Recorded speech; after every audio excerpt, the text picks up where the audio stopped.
ഹരേ രാമ രാമ രാമ ഹരേ ഹരേ, ഹരേ കൃഷ്ണ കൃഷ്ണ കൃഷ്ണ ഹരേ ഹരേ. സർവത്ര ഗോവിന്ദനാമ സങ്കീർത്തനം, ഗോവിന്ദ ഗോവിന്ദ. ഓം നമോ ഭഗവതേ വാസുദേവായ, ഓം നമോ ഭഗവതേ വാസുദേവായ, ഓം നമോ ഭഗവതേ വാസുദേവായ. ശ്രീകൃഷ്ണായ നമഃ. ശ്രീ ഗുരുവായൂരപ്പ ശരണം. ശ്രീമദ് ഭാഗവതത്തിലെ 1-ാം സ്കന്ധത്തിലെ 6-ാം അധ്യായത്തിൽ നാരദ മഹർഷി ശമ്യാപ്രാസത്തിൽ വച്ചു വേദവ്യാസനോട് തൻ്റെ പൂർവജന്മ ചരിത്രം പറഞ്ഞു. ഭഗവാന്റെ അനുഗ്രഹം കൊണ്ട് ദാസീപുത്രനായ തനിക്ക് കൽപ്പാന്ത്യത്തിൽ ബ്രഹ്മാവിൻ്റെ പ്രാണനിൽ പ്രവേശിച്ച് ഭഗവാനോട് ചേർന്ന് നിൽക്കാനും, പിന്നീട് ഈ കൽപ്പത്തിൽ മരീചി മുതലായ മഹർഷിമാരോടൊപ്പം ബ്രഹ്മാവിൻ്റെ ആ പ്രാണനിൽ നിന്ന് താനും ഉദ്ഭവിച്ചു. ആ സമയത്ത് തനിക്ക് ഈ ഭാഗവതീ തനു, ഭഗവത് പാർഷദൻ്റെതായ ഈ ദിവ്യ ശരീരം, പ്രാരബ്ധ കർമ്മങ്ങളില്ലാത്ത കർമ്മങ്ങളോട് ആസക്തിയില്ലാത്ത, നിരന്തരമായി ഭഗവാനെ ഭജിക്കാൻ സാധിക്കുന്നതായ ഒരു ശരീരം, ആ ശരീരം തനിക്ക് കിട്ടി എന്ന് പറയുകയാണ്. 32 ശ്ലോകങ്ങൾ നമ്മൾ ഇതിനകം പഠിച്ചു കഴിഞ്ഞു. 33-ാമത്തെ ശ്ലോകത്തിൽ നാരദൻ പറയുന്നു: ദേവദത്താമിമാം വീണാം സ്വരബ്രഹ്മവിഭൂഷിതാം മൂർച്ഛയിത്വാ ഹരികഥാം ഗായമാനശ്ചരാമ്യഹം. ദേവദത്താമിമാം വീണാം സ്വരബ്രഹ്മവിഭൂഷിതാം മൂർച്ഛയിത്വാ ഹരികഥാം ഗായമാനശ്ചരാമ്യഹം. അദ്ദേഹം പറയുന്നത്, സ്വരബ്രഹ്മവിഭൂഷിതാം ദേവദത്താം ഇമാം വീണാം മൂർച്ഛയിത്വാ ഹരികഥാം ഗായമാനഃ അഹം ചരാമി. ഇപ്പോൾ എൻ്റെ അവസ്ഥ എന്താണ്, തൻ്റെ അവസ്ഥ എന്താണ് എന്ന് നാരദ മഹർഷി പറയുകയാണ്. എൻ്റെ കയ്യിൽ ഒരു ശ്രേഷ്ഠമായ വീണയുണ്ട്.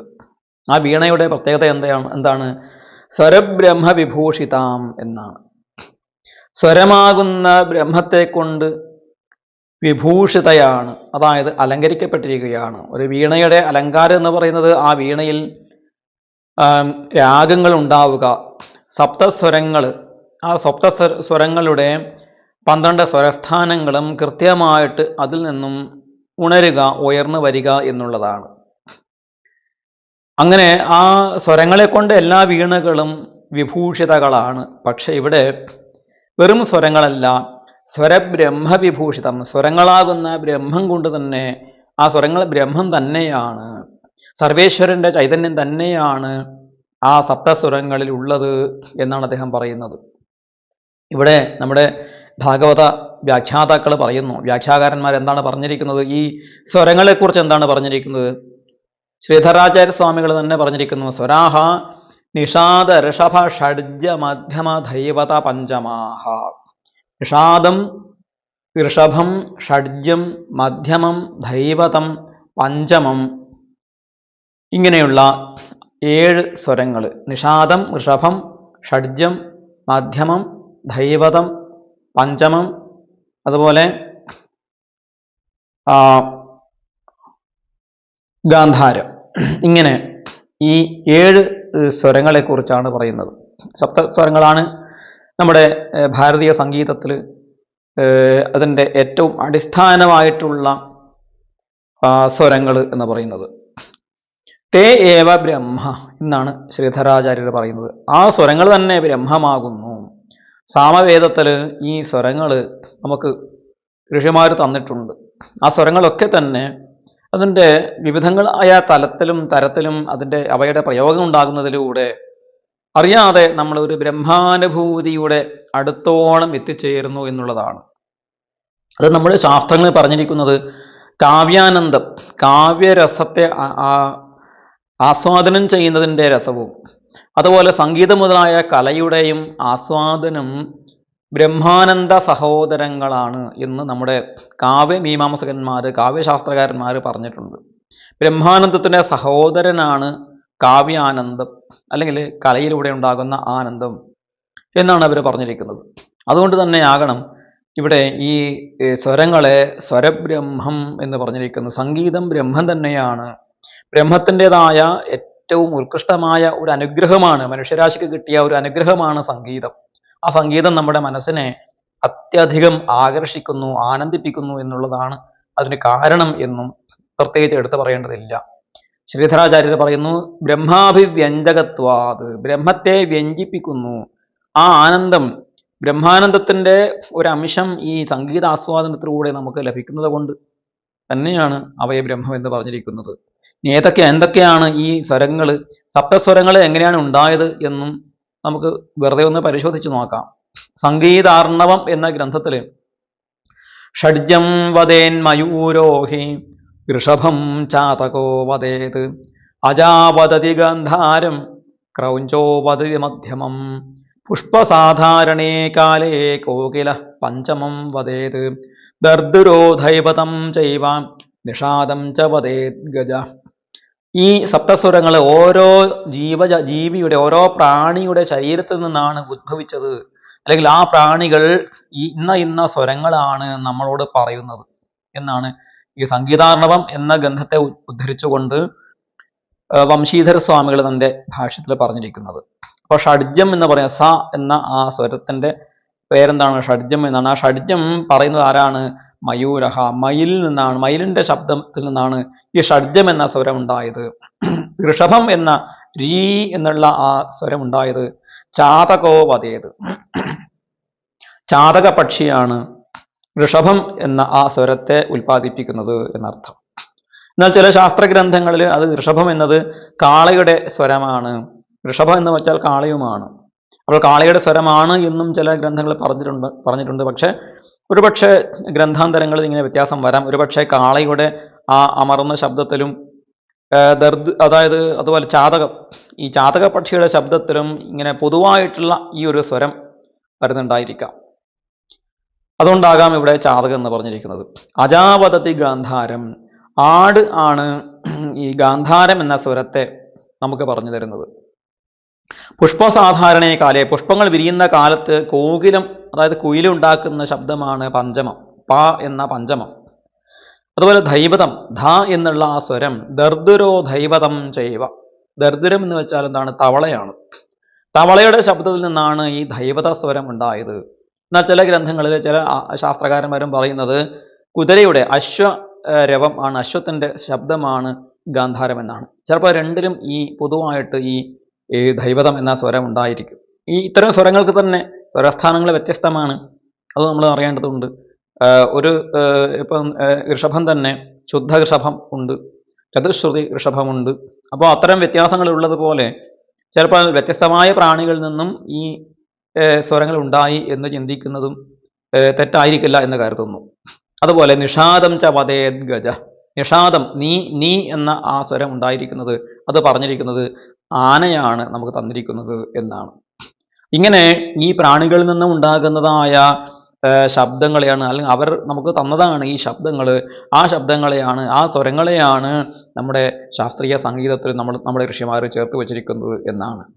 അപ്പോൾ അതിലൂടെ നമുക്ക് ബ്രഹ്മാനുഭൂതിയെ പ്രാപിക്കാൻ സാധിക്കും, അല്ലെങ്കിൽ ബ്രഹ്മാനന്ദ സഹോദരമായ ആനന്ദത്തെ നമുക്ക് പ്രാപിക്കാൻ സാധിക്കും എന്നാണ് ഇവിടെ സൂചിപ്പിക്കുന്നത്. ഇത് ഇവിടെ സാന്ദർഭികമായിട്ട് ഇവിടെ സൂചിപ്പിച്ചു എന്നേ ഉള്ളൂ. ഏതായാലും നാരദ മഹർഷി അതിൻ്റെ ഒരു പരമാചാര്യനാണ്. നാരദ മഹർഷി സംഗീതത്തിൻ്റെയും ആചാര്യനാണ്, ഭക്തിയുടെയും ആചാര്യനാണ്. ഭക്തിയും സംഗീതവും തമ്മിൽ അങ്ങനെ ഒരു വളരെ അടുപ്പമുണ്ട്, ബന്ധമുണ്ട്, നാഭീനാള ബന്ധമുണ്ട് എന്ന് കൂടി നമ്മൾ ഇതിലൂടെ മനസ്സിലാക്കുകയാണ്.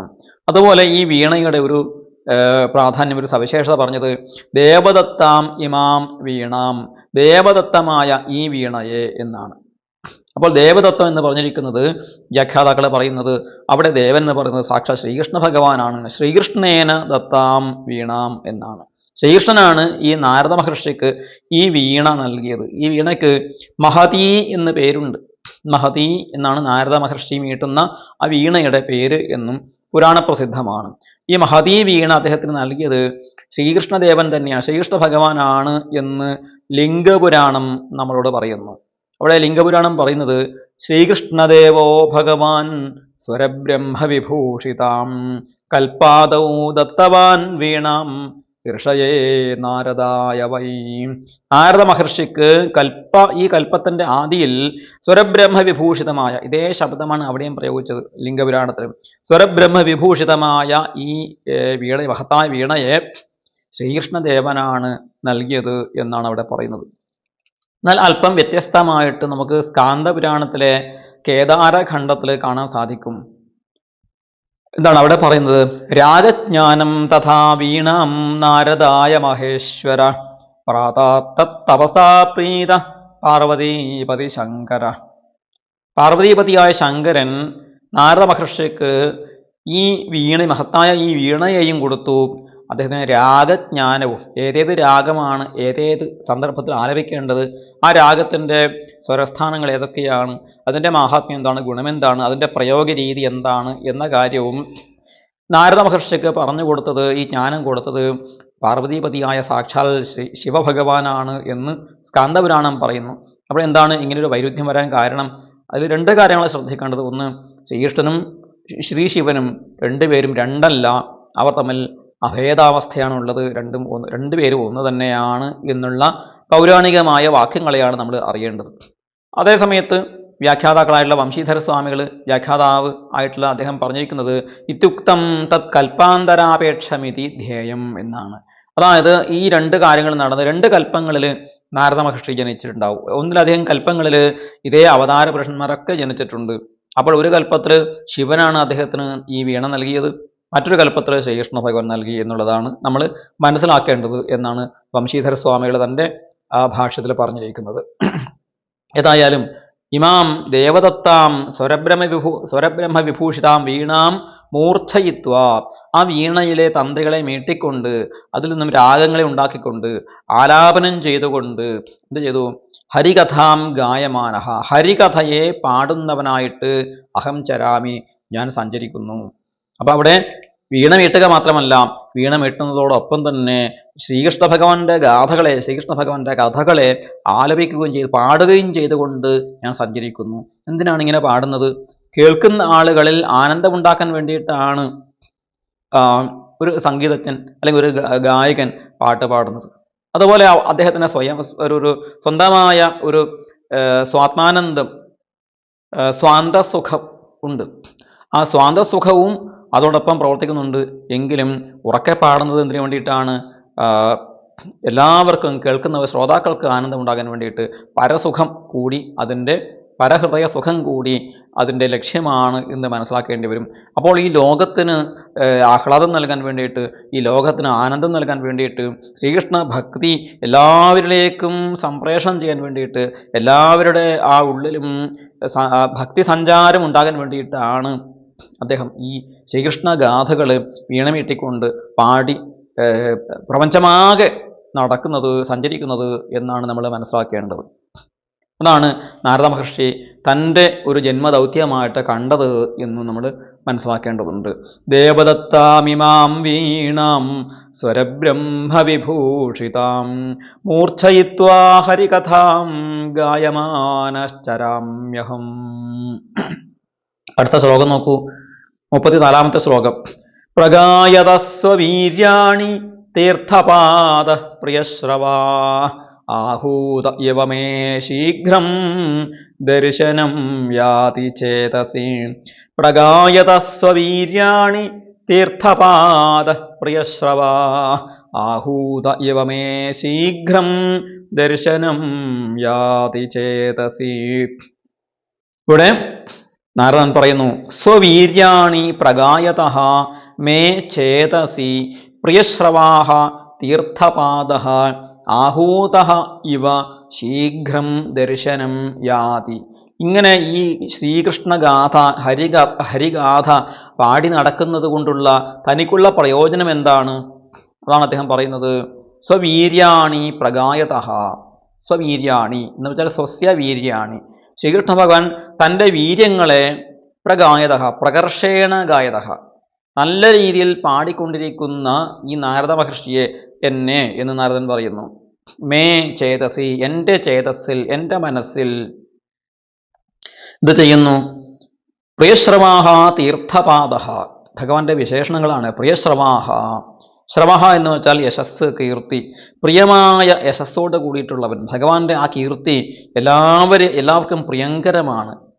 എല്ലാവരാലും അറിയപ്പെടുന്ന, എല്ലാവരാലും കീർത്തിക്കപ്പെടുന്നവനായ ആ ഭഗവാന്റെ നാമസങ്കീർത്തനവും ഭഗവാന്റെ കഥയും ഒക്കെ തന്നെ കേൾക്കുന്നവർക്ക് പ്രിയങ്കരമായി തീരുന്നത് കൊണ്ട് ഭഗവാൻ പ്രിയശ്രവസ്സാണ്, പ്രിയശ്രവാഹ എന്ന് ഭഗവാനെ പറഞ്ഞിരിക്കുന്നു.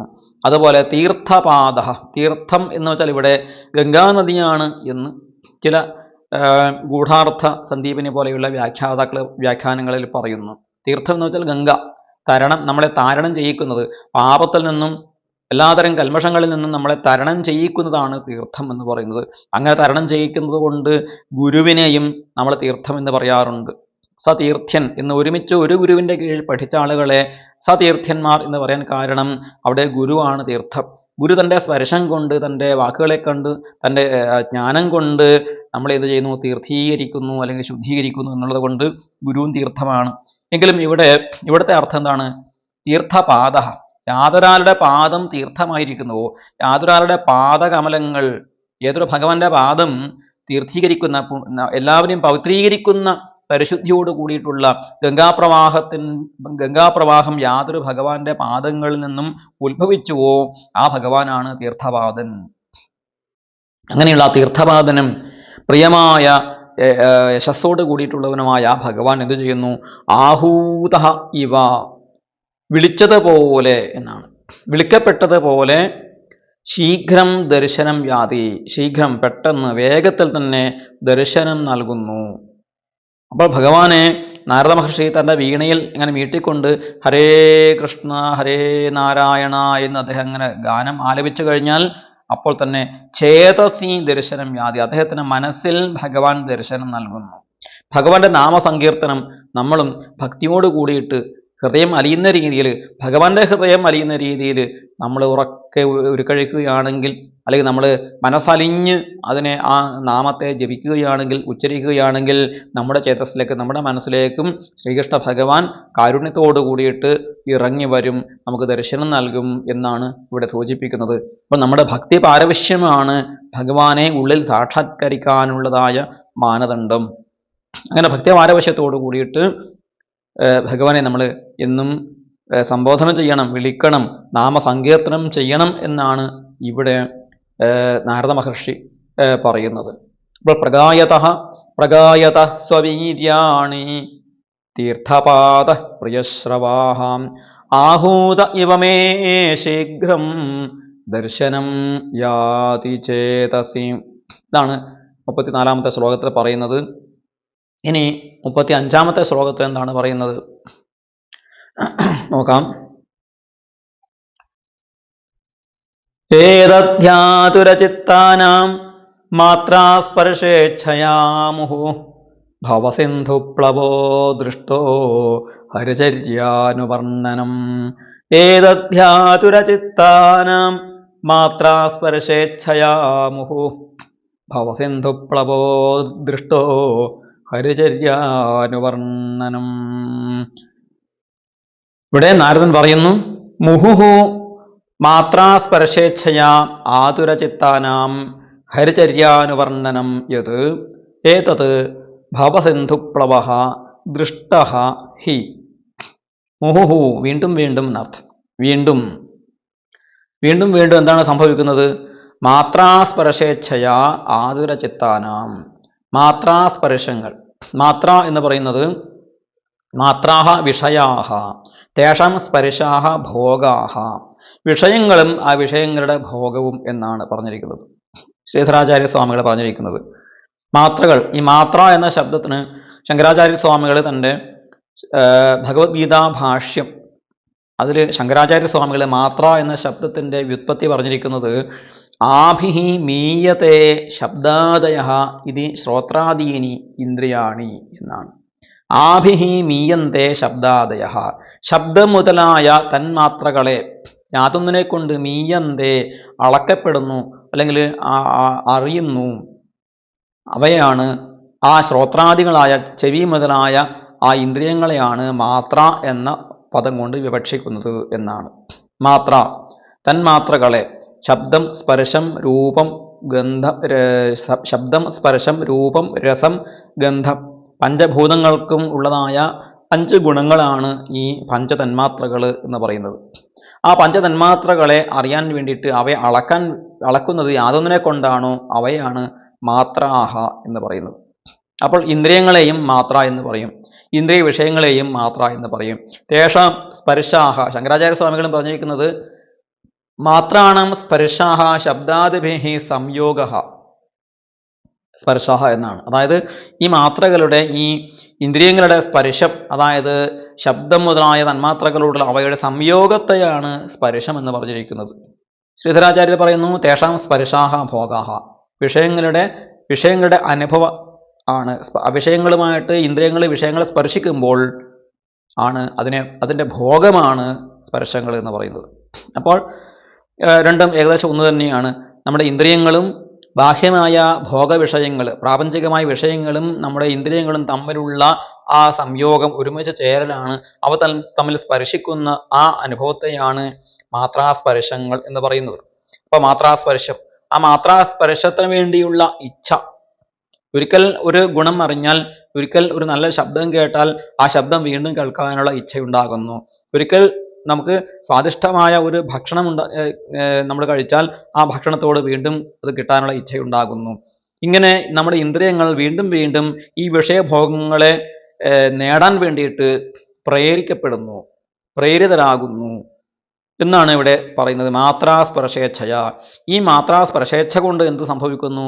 ആതുരചിത്താനാം, നമ്മളൊക്കെ ആതുരചിത്തന്മാരായിട്ട്, പ്രാപഞ്ചികന്മാരായിട്ട് നമ്മുടെ മനസ്സ് ആതുരമാകുന്നു, വ്യാകുലമാകുന്നു, ദുഃഖിക്കുന്നു. എനിക്കത് കിട്ടിയില്ലല്ലോ, ഭക്ഷണം കിട്ടിയില്ലല്ലോ, സ്വാദിഷ്ടമായ ഭക്ഷണം കിട്ടിയില്ലല്ലോ, സുഖമായി ഉറങ്ങാൻ കഴിഞ്ഞില്ലല്ലോ, നല്ല ഭവനം ഉണ്ടാക്കാൻ പറ്റിയില്ലല്ലോ, നല്ല ഗാനം കേൾക്കാൻ സാധിച്ചില്ലല്ലോ, നല്ല കാഴ്ചകൾ കാണാൻ സാധിക്കുന്നില്ലല്ലോ എന്നൊക്കെയുള്ള ആതുരത, വ്യാകുലത, ദുഃഖം നമ്മളെ അലട്ടിക്കൊണ്ടിരിക്കും. ഈ 5 ഇന്ദ്രിയങ്ങളെ കൊണ്ട് തന്നെയാണ് നമ്മൾ ദുഃഖം അനുഭവിക്കുന്നത്. ഈ 5 ഇന്ദ്രിയങ്ങളല്ലാതെ മറ്റൊരു ഇന്ദ്രിയം നമുക്ക് ദുഃഖം നൽകുന്നില്ല. ഈ 5 ഇന്ദ്രിയങ്ങളെയും ഒരുമിച്ച് നിർത്തിയവയെ പ്രവർത്തിപ്പിക്കുന്നത് ഇതിൻ്റെ യജമാനൻ, മാനേജർ ആരാണ്? അത് മനസ്സുമാണ്. ആ മനസ്സാണ് നമുക്ക് സുഖവും ദുഃഖവും ഒക്കെ തന്നെ, ഭൗതികമായ സുഖ ദുഃഖങ്ങളൊക്കെ തന്നെ നമുക്ക് പകർന്നു തന്ന് അനുഭവ തലത്തിൽ കൊണ്ടുവരുന്നത് എന്നാണ്. അപ്പോൾ ഈ ചിത്തം വ്യാകുലമായി തീർന്നു. വീണ്ടും വീണ്ടും ഈ വിഷയഭോഗങ്ങൾ കിട്ടാൻ വേണ്ടിയിട്ട് ഈ ആതുരമാകുന്ന ചിത്തത്തോടു കൂടിയിരിക്കുന്ന മനുഷ്യന്മാർക്ക് എന്താണ് മോചനമാർഗം എന്താണ്? ഹരിചര്യാനുവർണ്ണനം. ഹരിചര്യാനുവർണ്ണനം, ഹരിയുടെ ചര്യകളെ, ഹരിയുടെ മഹത്തായ കർമ്മങ്ങളെ, ഹരിയുടെ ജീവിതത്തെ, ശ്രീകൃഷ്ണ ഭഗവാന്റെ ജീവിത ചര്യകളെ അനുവർണ്ണനം, വീണ്ടും വീണ്ടും വർണ്ണിക്കുക. ഭഗവാന്റെ കൽത്തുറുങ്കിലകത്തമ്മ കണി കണ്ടതിനും മുതൽ കാട്ടാളനീത കണയാൽ കാൽത്താർ വിണ്ടതിനും വരെ കണ്ണൻ കപടഗോപാലൻ കൈവല്യാംബുഘനാഘനം ചെയ്ത കാര്യങ്ങളോരോന്നും ജഗന്മോഹനമോഹനം എന്നുള്ളൊരു പാടിയതുപോലെ ജഗന്മോഹനമോഹനമായിട്ടുള്ള കൽത്തുറുങ്കിലെ ജനനം തൊട്ട് കാൽത്താർ വിണ്ട ആ വ്യാധന്റെ അമ്പേറ്റ് ഭഗവാൻ സ്വധാമഗമനം ചെയ്യുന്നത് വരെയുള്ള ശ്രീകൃഷ്ണാവതാര കഥകൾ തന്നെ ഏറ്റവും നമുക്ക് നമ്മുടെ മനോമുകുരങ്ങളിൽ ആനന്ദം ജനിപ്പിക്കുന്നതാണ്. അങ്ങനെ ആ ഭഗവാന്റെ അവതാര കഥയെ നിരന്തരമായിട്ട് വീണ്ടും വീണ്ടും വർണ്ണിക്കുക, അത് ശ്രവണം ചെയ്യുക. അതെന്താണ്? ഏതത് ഭവസിന്ധുപ്ലവ. ഭവം എന്ന് വെച്ചാൽ സംസാരം, സിന്ധു എന്ന് വെച്ചാൽ സമുദ്രം, പ്ലവം എന്ന് വെച്ചാൽ തോണി അല്ലെങ്കിൽ കപ്പൽ, ചങ്ങാടം ഒക്കെ പ്ലവമാണ്. അതായത് ജലത്തിൽ പൊങ്ങിക്കിടക്കുന്ന വാഹനങ്ങളൊക്കെ തന്നെ പ്ലവം എന്ന് പറയാം, അല്ലെങ്കിൽ പൊങ്ങിക്കിടക്കുന്ന ഏത് വസ്തുവിനെയും പ്ലവം എന്ന് പറയാം.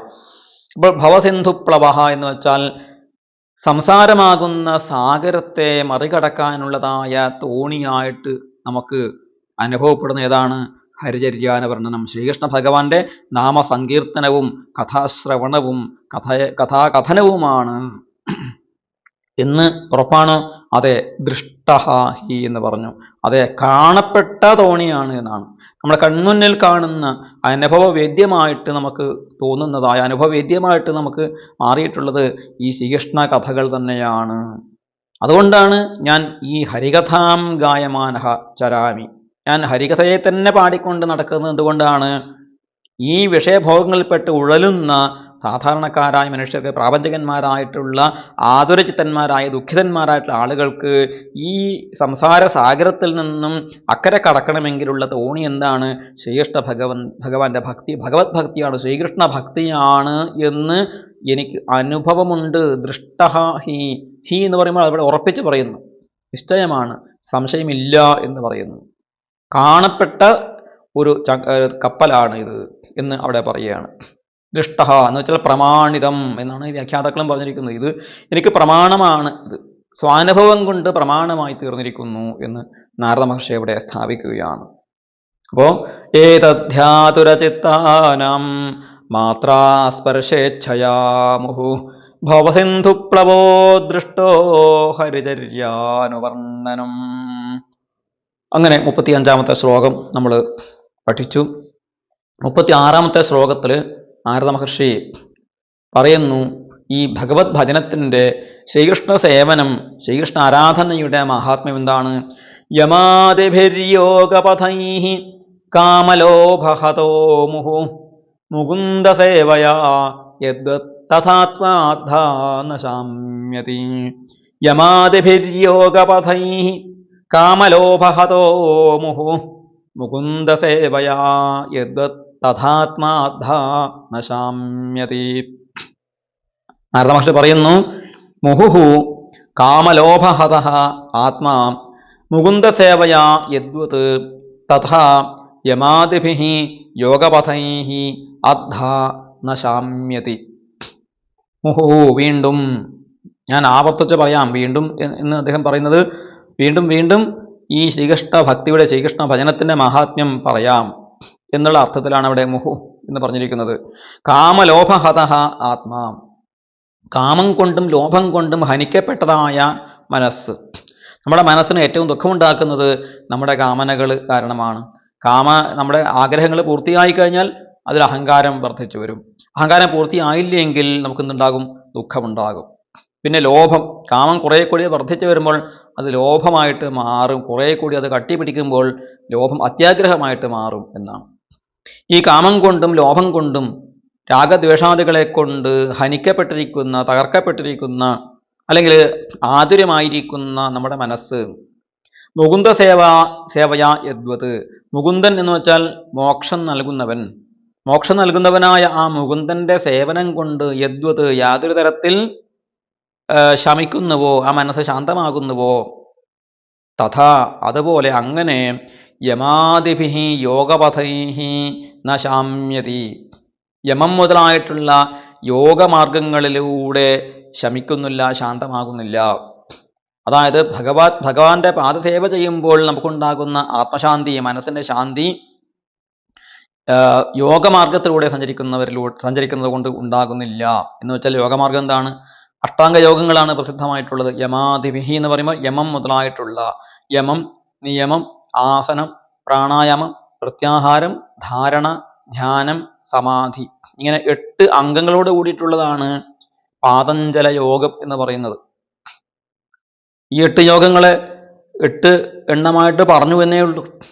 യമവും നിയമവും ഒക്കെ ചേർത്ത് ഒറ്റ യമം മാത്രമായിട്ട് പറയാം, അല്ലെങ്കിൽ ഇതൊക്കെ തന്നെ ചേർത്ത് 4 5 ഒക്കെ പറയാം. അതിലൊന്നും കാര്യമില്ല. നമുക്ക് പഠന സൗകര്യത്തിന് വേണ്ടിയിട്ട് അവയെ 8ആയി തിരിച്ചുകൊണ്ട് പറഞ്ഞിരിക്കുന്നു എന്ന് മാത്രമേ ഉള്ളൂ. അങ്ങനെയുള്ള ആ അഷ്ടാംഗ യോഗങ്ങൾ, യമം മുതലായിട്ടുള്ള യോഗമാർഗങ്ങളിലൂടെ സഞ്ചരിക്കുന്നവർക്ക് യമനിയമാദികൾ ചെയ്യുക എന്ന് പറയുന്നത് തന്നെ വളരെയധികം ക്ലിഷ്ടമാണ്, ക്ലേശകരമാണ്. അതാണ് ക്ലേശോധികതരസ്തേഷാം അവ്യക്താസക്തചേതസാം അവ്യക്താഹി ഗതിർ ദുഃഖം ദേഹവദ്ഭിഃ അവാപ്യതേ എന്ന് ശ്രീകൃഷ്ണ ഭഗവാൻ ഗീതയിൽ പറഞ്ഞത്. അവ്യക്ത ബ്രഹ്മത്തെ ഉപാസിക്കാൻ വേണ്ടിയിട്ട് നമ്മൾ ചെയ്യുന്നതായ ജ്ഞാനയോഗമായാലും അതുപോലെ രാജയോഗമായാലും അതൊക്കെ തന്നെ ശരീരമുള്ളവർക്ക് ദേഹവദ്ഭിഃ ക്ലേശതരഃ, നമ്മളൊക്കെ ശരീരാഭിമാനമുള്ളവരാണ്, ദേഹബോധമുള്ളവരാണ്. ആ ദേഹബോധമുള്ളവർക്ക് പ്രാണായാമം ചെയ്യുക എന്ന് പറയുന്നത് ശാരീരികമായ ക്ലേശമാണ്. ആസനം ഇരിക്കുക, കാലും കൈയൊക്കെ ഉടിച്ച് മടക്കി ചുരുട്ടി വയ്ക്കുക എന്ന് വെച്ചാൽ അത് കായക്ലേശം ഉണ്ടാകുന്നതാണ്. നിരന്തരമായ അഭ്യാസം കൊണ്ട് മാത്രമേ അവയിലൂടെ നമുക്ക് ഏതെങ്കിലും തരത്തിലുള്ള അനുഭൂതി വിശേഷങ്ങളിലേക്ക് കടക്കാൻ സാധിക്കുകയുള്ളൂ, അല്ലെങ്കിൽ ചിത്തശുദ്ധി ഉണ്ടാവുകയുള്ളൂ. അത് ഏതെങ്കിലും തരത്തിൽ അതിൻ്റെ ക്രമങ്ങൾ, അതിൻ്റെ നമ്മുടെ വ്യാപാരങ്ങൾ, ശാരീരിക വ്യാപാരങ്ങളോ മാനസിക വ്യാപാരങ്ങളോ പിഴച്ചു പോയാൽ, തെറ്റിപ്പോയി കഴിഞ്ഞാൽ ചിലപ്പോൾ വലിയ അപകടം വന്നു എന്നും വരാം, അപകടകരവുമാണ്. അതുകൊണ്ട് ഏതാണ് അനായാസകരമായിട്ട് നമുക്ക് സാധിക്കുന്നത്, അനായാസകരമായിട്ട് മനഃശാന്തിയെ പ്രാപിക്കാൻ ഏതാണ് നമ്മൾ അന്വേഷിക്കേണ്ടത്? അയത്നലളിതമായിട്ടുള്ള ഭക്തിയോഗമാണ്, ശ്രീകൃഷ്ണ ഭഗവാന്റെ പാദസേവയാണ്. അത് ഭാഗവതത്തിൻ്റെ ആദ്യം തന്നെ പറഞ്ഞു. അനേക തരത്തിലുള്ള രാജസീ മൂർത്തിമാരും അതുപോലെ താമസീ മൂർത്തികളൊക്കെ ഉണ്ട്. ഭൂതപ്രേത വിശാചക്കളുണ്ട്, യക്ഷരക്ഷോ വിനായകന്മാരുണ്ട്. അങ്ങനെയുള്ള ദുർമൂർത്തികളൊക്കെ ഉപാസിച്ച് പെട്ടെന്ന് ഫലം കിട്ടുമെന്നൊക്കെ നമ്മൾ ചിന്തിക്കും. പക്ഷേ അതൊന്നും നമുക്ക് ആത്യന്തികമായി മാനസിക ശാന്തി ഉണ്ടാവുകയില്ല. താൽക്കാലികമായ സുഖവും ഭോഗവും ഒക്കെ വന്നു എന്ന് വരാം.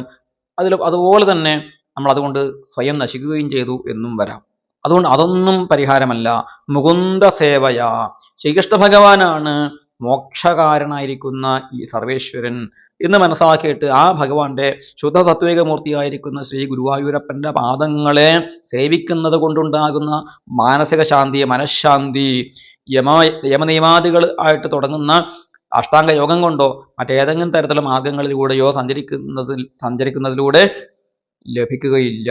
അവിടെ പറഞ്ഞിരിക്കുന്നു യോഗപഥേഹി അദ്ധാ നശാമ്യതി. അദ്ധാ എന്ന് വെച്ചാൽ സാക്ഷാത്തായിട്ട് യഥാർത്ഥമായിട്ട് ശമിക്കുന്നില്ല. തൽക്കാലം ശാന്തി വന്നു എന്ന് തോന്നാം. ഒരു ധ്യാനം കൊണ്ടോ ഒരു യോഗം കൊണ്ടോ ഒരു ചില അഭ്യാസങ്ങൾ ചെയ്യുന്ന സമയത്തോ ചില മറ്റെന്തെങ്കിലും തരത്തിലുള്ള ക്രമങ്ങൾ, ചില വ്യാപാരങ്ങളിൽ ഏർപ്പെടുന്ന സമയത്തോ മനസ്സിന് ഒരു ശാന്തി കിട്ടി എന്ന് വരാം. പക്ഷേ അത് താൽക്കാലികമാണ്.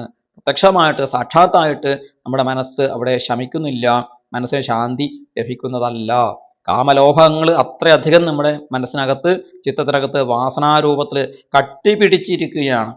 അവ ഇല്ലാതാക്കണമെങ്കിൽ കേചിത് കേവലയാ ഭക്തിയാ വാസുദേവപരായണാഹ അഖം ധുന്വന്തി കാർസ്നേന നീഹാരമിവ ഭാസ്കര എന്നാണ് ഭാഗവതത്തെ മറ്റൊരിടത്ത് പറഞ്ഞിരിക്കുന്നത്. വാസുദേവപരായണന്മാരായിട്ട് നമ്മുടെ ഉള്ളിലുള്ള എല്ലാ പാപചിന്തകളെയും പാപവാസനകളെയും കൃത്സ്നം എന്നാണ് എന്നുവെച്ചാൽ പൂർണ്ണമായിട്ടും കഴുകിക്കളഞ്ഞ് ശുദ്ധമാക്കും.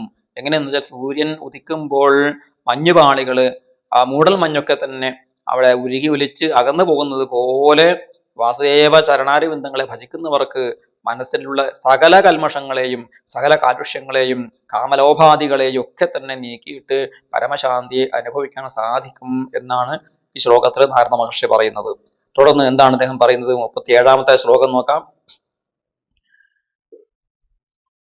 സർവം തദിദമാഖ്യാതം യത് പൃഷ്ടോഹം ത്വയാ നഘം ജന്മകർമ്മരഹസ്യം മേ ഭവതശ്ചാത്മതോഷണം.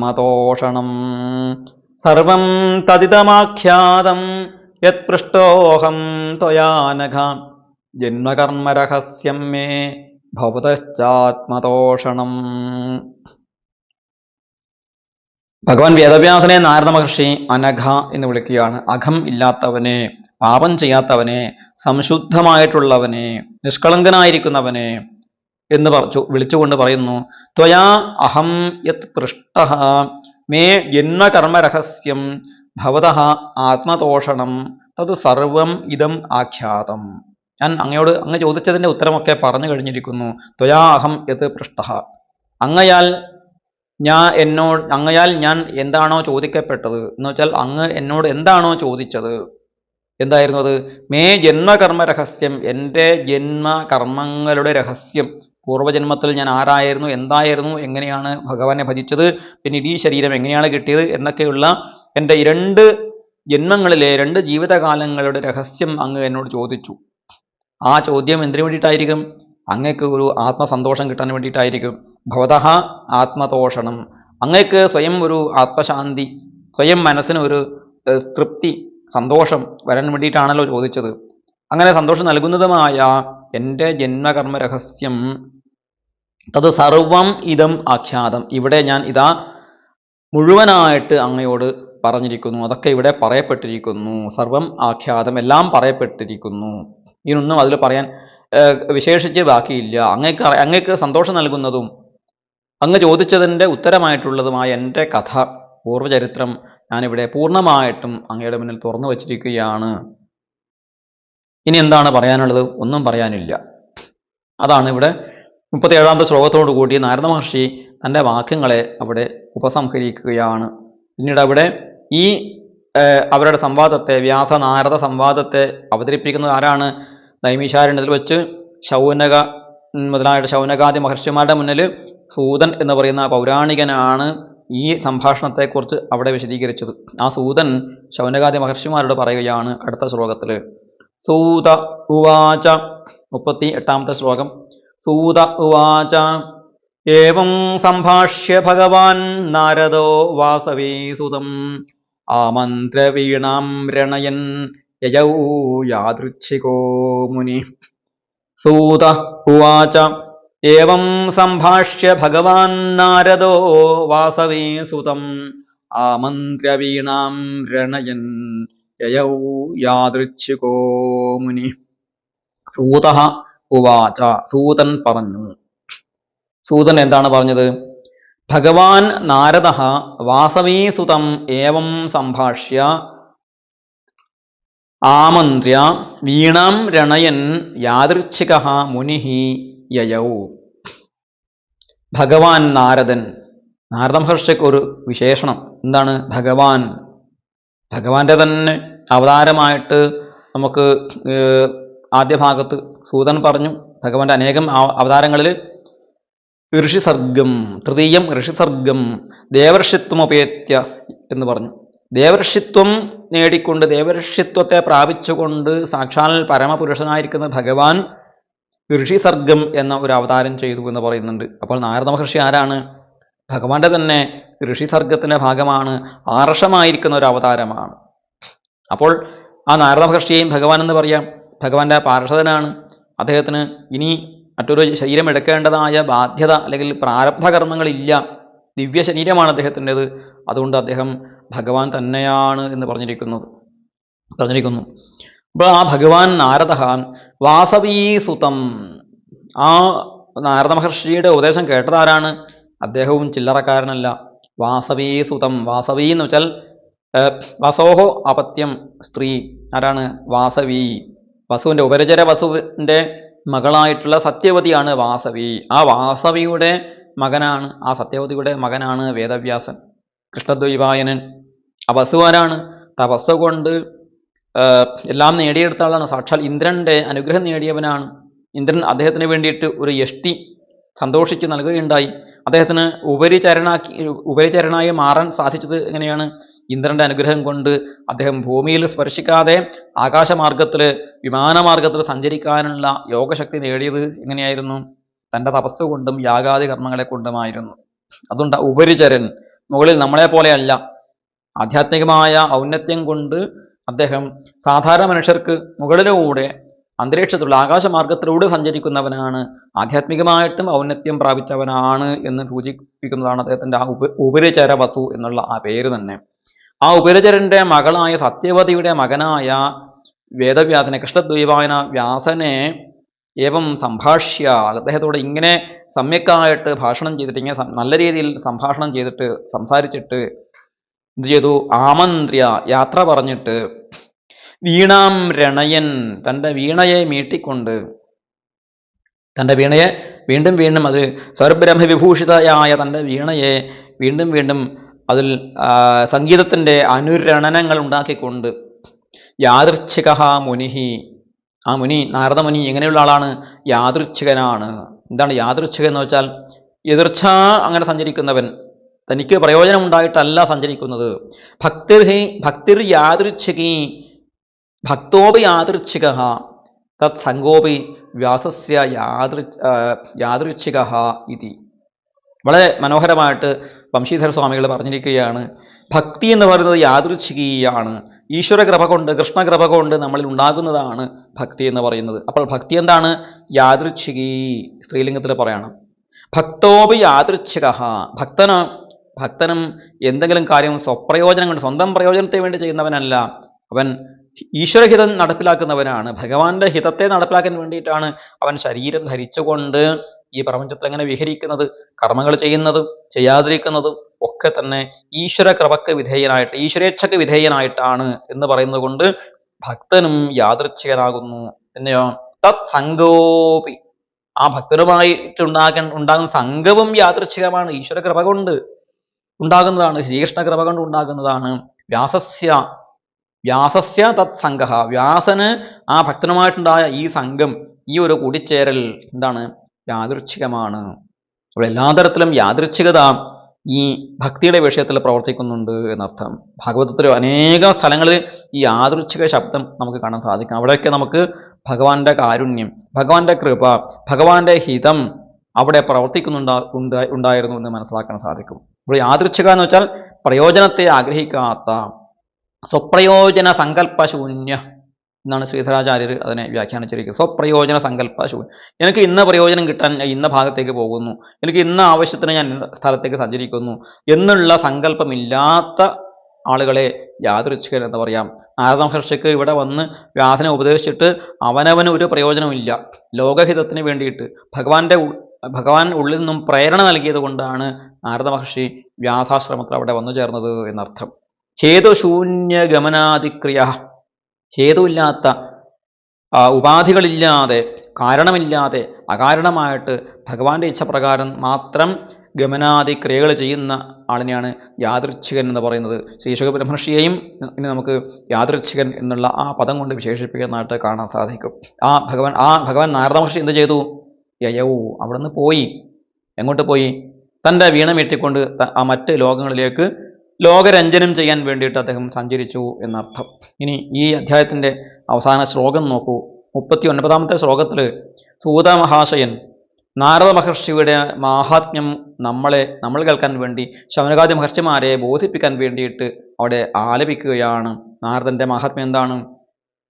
അഹോ ദേവർഷിർധന്യോയം യത്കീർത്തിം ശാർംഗധന്വന ഗായന്മാദ്യന്നിതം തന്ത്ര്യാ രമയത്യാതുരം ജഗത്. അഹോ ദേവർഷിർധന്യോയം യത്കീർത്തിം ശാർംഗധന്വന ഗായന്മാദ്യന്നിതം തന്ത്ര്യാ രമയത്യാതുരം ജഗൽ. ആ നാരദ മഹർഷിയെ നമുക്കും നമസ്കരിക്കാം. ആതുരമായ ഈ ജഗത്തിനെ, ദുഃഖകലുഷിതമായ ഈ പ്രപഞ്ചത്തെ മുഴുവനും രമയതി, ആനന്ദിപ്പിക്കുന്നവനായ, രമിപ്പിക്കുന്നവനായ, എങ്ങനെ? തന്ത്രിയ, തൻ്റെ വീണയിലെ തന്ത്രികളെ മീട്ടിക്കൊണ്ട് എന്ത് ചെയ്യുന്നു? അഹോ എന്ന് പറയാം, അത്ഭുതമാണ് ഈ നാരദ മഹർഷി. അയം ദേവർഷി ധന്യ, ഈ ദേവർഷി, ഈ നാരദ മഹർഷി ധന്യനാണ്, അദ്ദേഹത്തിൻ്റെ ജീവിതം ധന്യമാണ്. അദ്ദേഹത്തെക്കുറിച്ച് പറയുന്ന ആളുകളും ധന്യന്മാരായിത്തീരും. എന്തെന്നാൽ ശാർംഗധന്വനഃ കീർത്തിം തന്ത്ര്യാ ഗായൻ മാദ്യൻ ആതുരം ഇദം ജഗത് രമയതി. ശാർംഗധന്വനഃ, ഭഗവാൻ ആരാണ്? ശാർംഗധന്വാവാണ്. ഭഗവാന്റെ വില്ലിന്റെ പേര്, ധനുസിന്റെ പേര് ശാർംഗം എന്നാണ്. ആ ശാർംഗം എന്ന വില്ല് ധരിച്ചിരിക്കുന്നവനായ ശാർംഗപാണിയെ, അല്ലെങ്കിൽ ശാർംഗിയെ, അല്ലെങ്കിൽ ശാർംഗധന്വാവായിരിക്കുന്ന ഭഗവാന്റെ കീർത്തിയെ, യശസ്സിനെ തന്ത്ര്യാഗായൻ, വീണയിലെ തന്ത്രികളിലൂടെ പാടിക്കൊണ്ട്, ആ തന്ത്രിയുടെ സ്വരത്തോട് തൻ്റെ സ്വരം ചേർത്ത് വെച്ചുകൊണ്ട്, അതേ ശ്രുതിയിൽ ഗായൻ പാടിക്കൊണ്ട്, ആദ്യൻ സന്തോഷിക്കുന്നവനായിട്ട്, ഹൃഷ്യൻ എന്നർത്ഥം, സ്വയം സന്തോഷിക്കുകയും മറ്റുള്ളവരെ സന്തോഷിപ്പിക്കുകയും ചെയ്തുകൊണ്ട്, ആതുരം ഇതും ജഗത്ത് രമയതി, ദുഃഖസമ്പൂരിതമായ ഈ പ്രാപഞ്ചിക ജീവിതത്തെ, അല്ലെങ്കിൽ ഈ പ്രപഞ്ചത്തെ ദുഃഖിക്കുന്നവരായ ആളുകളെ, അല്ലെങ്കിൽ അതിൽ ഈ ജഗത്തിനെ മുഴുവനായിട്ടും, മനുഷ്യനെ മാത്രമല്ല സകല ചരാചരങ്ങൾക്കും സംഗീതം ശ്രവണസുന്ദരമാണ്, അവയിലൊക്കെ തന്നെ അനുകൂലമായ തരംഗങ്ങൾ ഉണ്ടാകുന്നു എന്ന് ശാസ്ത്രം പറയുന്നുണ്ട്. അപ്പോൾ ഇതം ജഗത്ത്, ഈ ജഗത്തിനെ തന്നെ എന്ന് പറഞ്ഞാലും തെറ്റില്ല. ജഗത്ത് എന്ന് പറയുന്നത് കൊണ്ട് ജഗത്തിലുള്ള പ്രാണികളെ, ജഗത്തിലുള്ള മനുഷ്യവിശേഷത്തെ എന്ന് പ്രത്യേകമായ സവിശേഷമായ രീതിയിൽ നമുക്ക് മനസ്സിലാക്കുന്നതിൽ തെറ്റില്ല. അങ്ങനെയുള്ള ദുഃഖിതരായ മനുഷ്യരെ മുഴുവനും രമയതി, ആനന്ദിപ്പിക്കുന്നു തൻ്റെ ശ്രീകൃഷ്ണ കീർത്തി ഗാനങ്ങളെ കൊണ്ട്, ശ്രീകൃഷ്ണ കീർത്തനങ്ങളെ കൊണ്ട്. തീർച്ചയായിട്ടും ഈ ദേവർഷിയുടെ ജന്മം, ഈ ദേവർഷി ധന്യനാകുന്നു അഹോ എന്ന് പറഞ്ഞുകൊണ്ട് ആ നാരദ മഹർഷിയെ സ്തുതിക്കുന്നതായി, നാരദ മഹർഷിയെ മനസ്സുകൊണ്ട് അങ്ങേയറ്റം ഭക്ത്യാദരവോട് കൂടിയിട്ട് നമസ്കരിക്കുകയാണ് ഇവിടെ സൂതൻ. നമുക്കും അദ്ദേഹത്തെ നമസ്കരിക്കാം. കാരണം ഭക്തിജ്ഞാന വിരാഗാണാം സദ്ഗുരും, ഭക്തിജ്ഞാന വിരാഗങ്ങളുടെ ഗുരുനാഥനാണ്, അത് ലോകത്തിന് പകർന്നു കൊടുക്കുന്ന ആളാണ് ശ്രീ നാരദ മഹർഷി. ആ നാരദ മഹർഷിയുടെ നാമം തന്നെ അങ്ങനെ ഒരു അർത്ഥത്തെ ധ്വനിപ്പിക്കുന്നതാണ്. എന്താണ് നാരദൻ എന്ന ശബ്ദത്തിൻ്റെ അർത്ഥം? നമ്മുടെ ശ്രീധരാചാര്യരെ വ്യാഖ്യാനിച്ച ആളായ വംശീധര സ്വാമികളും മറ്റ് വ്യാഖ്യാതാക്കളും പറയുന്നു, നരേ പരമേശ്വരേ സദാ തിഷ്ഠതീതി നാരം ജ്ഞാനം തദ്ദദാതി വ്യാസാദിഭ്യഃ ഇതി നാരദഃ. നരേ പരമേശ്വരേ സദാ തിഷ്ഠതി, നരനായിരിക്കുന്ന പരമേശ്വരനിൽ എന്നും നിലനിൽക്കുന്നതായ വസ്തുവാണ് നാരം. നരനിൽ കുടികൊള്ളുന്നതായ ജ്ഞാനം, അതാണ് നാരം. തത് ദദാതി വ്യാസാദിഭ്യ, വ്യാസൻ മുതലായ ആളുകൾക്ക് ആ ജ്ഞാനത്തെ നൽകുന്ന ആൾ ആരാണോ അയാളാണ് നാരദ. നാരം ദദാതി ഇതി നാരദ. നാരത്തെ, ജ്ഞാനത്തെ നൽകുന്നവനാണ് നാരദൻ എന്ന് ഒരു വ്യുൽപ്പത്തി. യദ്വാ മറ്റൊന്നെന്താണ്? നരേഷു ജീവിഷു തിഷ്ഠതീതി നാരം അജ്ഞാനം. നരേഷു നമ്മളെപ്പോലെയുള്ള മനുഷ്യരിൽ, ജീവികളിൽ, തിഷ്ഠതി നിൽക്കുന്നു എന്ത്? നാരം. എന്താണ് നാരം? അജ്ഞാനം എന്നും അർത്ഥമുണ്ട്. അപ്പം നാരത്തിന് ജ്ഞാനമെന്നും അർത്ഥമുണ്ട്, അജ്ഞാനമെന്നും അർത്ഥമുണ്ട്. അതിൻ്റെ ആ വ്യുൽപ്പത്തി പരിശോധിച്ചു കഴിഞ്ഞാൽ മനസ്സിലാകും. അപ്പോൾ നരന്മാരിൽ, മനുഷ്യർ മുതലായ ജീവജാലങ്ങളിൽ നിലനിൽക്കുന്നതായ അജ്ഞാനമാണ് നാരം. ആ നാരത്തെ എന്ത് ചെയ്യുന്നു? തത് അജ്ഞാനം ദ്യതി ഖണ്ഡയതി ഇതി നാരദ. ആ അജ്ഞാനത്തെ ഖണ്ഡമാക്കിയിട്ട് അതിനെ നശിപ്പിച്ചു കളയുന്നു, അതിനെ ഇല്ലായ്മ ചെയ്യുന്നു. അജ്ഞാനത്തെ ഇല്ലായ്മ ചെയ്യുന്നത് കൊണ്ടാണ് അദ്ദേഹത്തെ നാരദൻ എന്ന് പറയുന്നത്. അതാണ് മറ്റൊരു നിഷ്പത്തി. ഇനി മറ്റൊരു വ്യുൽപ്പത്തി നോക്കൂ. അരദോ ദോഷദോ ന ഭവതീതി നാരദ എന്നാണ്. അരദ, അരദ എന്ന് വെച്ചാൽ ദോഷദ, ദോഷം നൽകുന്നത്, ദോഷം ദദാതി, ദോഷമുണ്ടാക്കുന്നത് അരദ. അരദം അല്ലാത്തത് ന അരദ എന്ന്, ആ ന എന്നും അരദ എന്നും ചേർക്കുമ്പോൾ എന്തായിത്തീരും? നാരദ എന്നാവും. അങ്ങനെ ദോഷദം അല്ലാത്തത് എന്ന് വെച്ചാൽ ഗുണകരമായിരിക്കുന്നത് നാരദൻ എന്നർത്ഥം. ഇങ്ങനെ പലതും.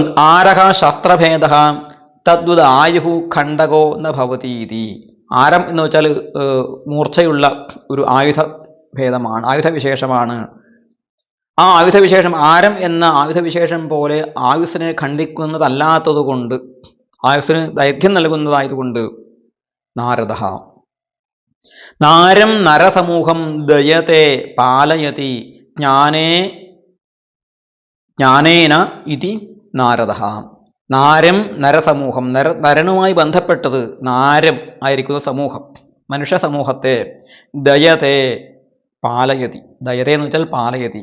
അപ്പം നാരം ദയത്തെ, മനുഷ്യ സമൂഹത്തെ പാലിക്കുന്നവനാണ്. എങ്ങനെ? ജ്ഞാനേന, ജ്ഞാനം കൊണ്ട് പാലിക്കുന്നവനായതുകൊണ്ട് അദ്ദേഹത്തെ നാരദ എന്ന് വിളിക്കുന്നു. സംശയമുണ്ടോ? അദ്ദേഹം ലോകത്തെ രക്ഷിക്കുന്ന കാര്യത്തിൽ ആർക്കും സംശയമില്ല. അപ്പോൾ അഹോ ദേവർഷിർ ധന്യോയം, ഇവിടെ ദേവർഷിർ ധന്യോയം എന്ന, അഹോ ദേവർഷിർ ധന്യോയം എന്ന ആ പാദത്തിൽ, ആ ശ്ലോകപാദത്തിൽ ചെറിയൊരു വൃത്തഭംഗമുണ്ട്, ഛന്തോഭംഗം. എന്തുകൊണ്ടാണ് ആ ഛന്തോഭംഗം വന്നത്? അവിടെ വംശീധര സ്വാമികൾ പറയുന്നു, ഛന്തോഭംഗസ്തു ആർഷ, ആർഷമാണ്. ആർഷമായ വൈദികമായ സംസ്കൃതത്തിൽ ഇത്തരം ചില പ്രയോഗങ്ങൾ ഉണ്ട്. ഛന്തോഭംഗസ്തു ആർഷ, ആ വൃത്തഭംഗം ആർഷമാണ്, വേദങ്ങളിൽ ഒക്കെ കാണുന്നതാണ്. അതിനെ എടുത്തത് കൊണ്ടാണ്, ആ രീതിയെ അവലംബിച്ചത് കൊണ്ടാണ് അവിടെ വൃത്തഭംഗം വന്നത്. ഒരു മാത്ര അല്പം കൂടിയിട്ടുണ്ട്. എന്താ വെച്ചാൽ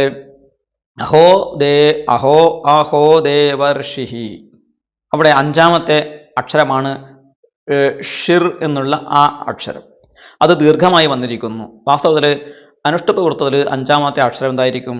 പഞ്ചമമായിരിക്കും. ശ്ലോകേ ഷഷ്ഠേ ഗുരുജ്ഞേയം സർവത്ര ലഘു പഞ്ചമം. അനുഷ്ടുപ്പ് എന്ന വൃത്തത്തിൽ ആറാമത്തെ അക്ഷരം എന്തായിരിക്കും? ഗുരുവായിരിക്കും, ദീർഘമായിരിക്കും, അല്ലെങ്കിൽ ഗുരുവായിരിക്കും, രണ്ട് മാത്രമേ ഉണ്ടായിരിക്കും. അതുപോലെ പഞ്ചമം ലഘു, അഞ്ചാമത്തെ അക്ഷരം ലഘുവും ആയിരിക്കണം എന്നുള്ളതാണ് അനുഷ്ടുപ്പ് വൃത്തത്തിൻ്റെ ലക്ഷണമായിട്ട് പറയുന്നത്. ശ്ലോകേ ഷഷ്ഠേ ഗുരുർജ്ഞേയം സർവത്ര ലഘു പഞ്ചമം. ഇവിടെ ഷഷ്ഠേ ഗുരുഹു, ധന്യോയം എന്നുള്ള ആ പദത്തിലെ ധ എന്നുള്ള അക്ഷരം ധന്യോയം, അതിനുശേഷം കൂട്ടക്ഷരം വന്നതുകൊണ്ട് ധ എന്ന അക്ഷരം അവിടെ ഗുരുവാണ്, അതിൽ തെറ്റൊന്നുമില്ല. പക്ഷെ അതിന് തൊട്ട് മുമ്പുള്ള ഷിർ ഷിർ എന്നുള്ളതായ അക്ഷരം അവിടെ ലഘുവാണ് വേണ്ടിയിരുന്നത്. പക്ഷെ അത് പഞ്ചമമായ അക്ഷരം ലഘുവായിട്ട് കാണപ്പെടുന്നത് ആർഷമായ ഒരു സവിശേഷ പ്രയോഗമാണ് എന്ന് പറഞ്ഞിരിക്കുന്നു. ഇത്തരം വ്യാകരണ സംബന്ധമായിട്ടും ഛന്ദസംബന്ധമായിട്ടും വൃത്തസംബന്ധമായിട്ടും ഒക്കെ സംശയങ്ങൾ വരുന്നവർക്കുള്ള ഒരു സമാധാനം ഇവിടെ പറഞ്ഞു എന്നേ ഉള്ളൂ. ശ്ലോകത്തിൻ്റെ ഭാഗവതത്തിൻ്റെ ഭാഗവതം ആശയപ്രധാനമാണ്. അത് കേവലമായ ഈ വ്യാകരണ അല്ലെങ്കിൽ നിയമങ്ങൾക്ക് വിധേയമായിട്ട് മാത്രം ചിന്തിക്കേണ്ടതല്ല, അതിനപ്പുറത്തുള്ളതാണ്. വേദമന്ത്രങ്ങളോളം പ്രാധാന്യവും അതുപോലെ വൈശിഷ്ട്യവും ഉള്ളതാണ് എന്ന് നമ്മൾ അറിയേണ്ടതാണ് എന്ന് പറഞ്ഞുകൊണ്ട് ഈ അധ്യായത്തെ ഇവിടെ ഭഗവാന്റെ പാദങ്ങളിൽ സമർപ്പിക്കുന്നു. ഇത് ശ്രീമദ് ഭാഗവതേ മഹാപുരാണേ പ്രഥമസ്കന്ധേ ഷഷ്ഠോധ്യായ. ഹരേ രാമ രാമ രാമ ഹരേ ഹരേ, ഹരേ കൃഷ്ണ കൃഷ്ണ കൃഷ്ണ ഹരേ ഹരേ.